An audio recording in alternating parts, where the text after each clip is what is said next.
Be ready. 5 seconds.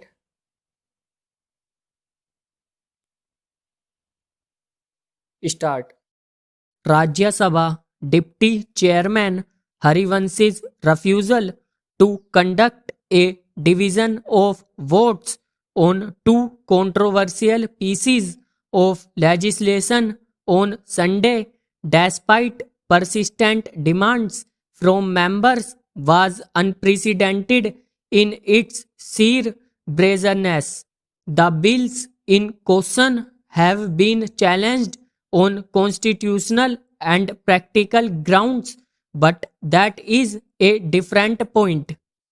The rules of procedure regarding voting are ambiguous that if a voice vote is challenged, votes shall be taken by operating the automatic vote recorder or by the members going into the lobbies. Even if a single member demands a division, it is required to be carried out. Quite often, a division of vote is demanded even when the outcome is predictable in order to bring on record the positions of parties and members on a particular bill.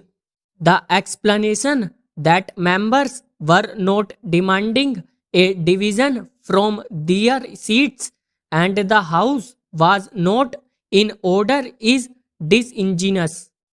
To begin with, the disorder was triggered by the chair's refusal to order a division.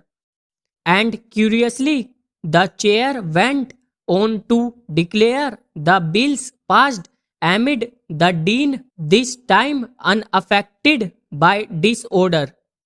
Significant amendments were sought, and several parties had demanded that they be referred to a parliamentary select committee.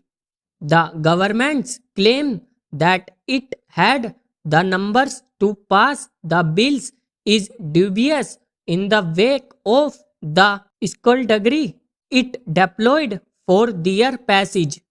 In any case, regardless of which side has the majority, procedure is sacrosanct and voting is the foremost tool of establishing parliamentary authority.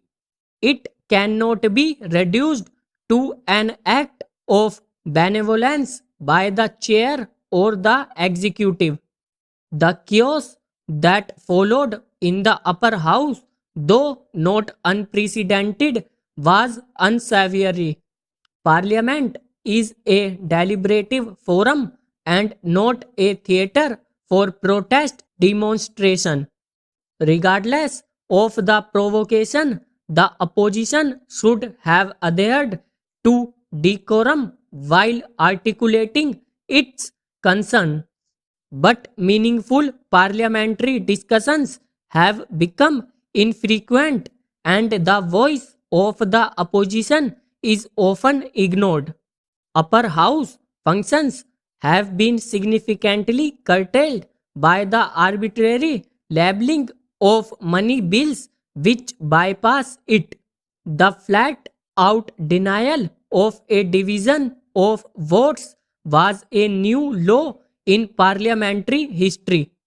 Not stopping there, 8 opposition members were suspended for 1 week while notice for a no confidence motion against the deputy chairman was rejected at the threshold by Chairman M. Venkaiah Naidu. Opposition parties have now petitioned President Ramnath Kovind to not give assent to the two bills passed by voice vote.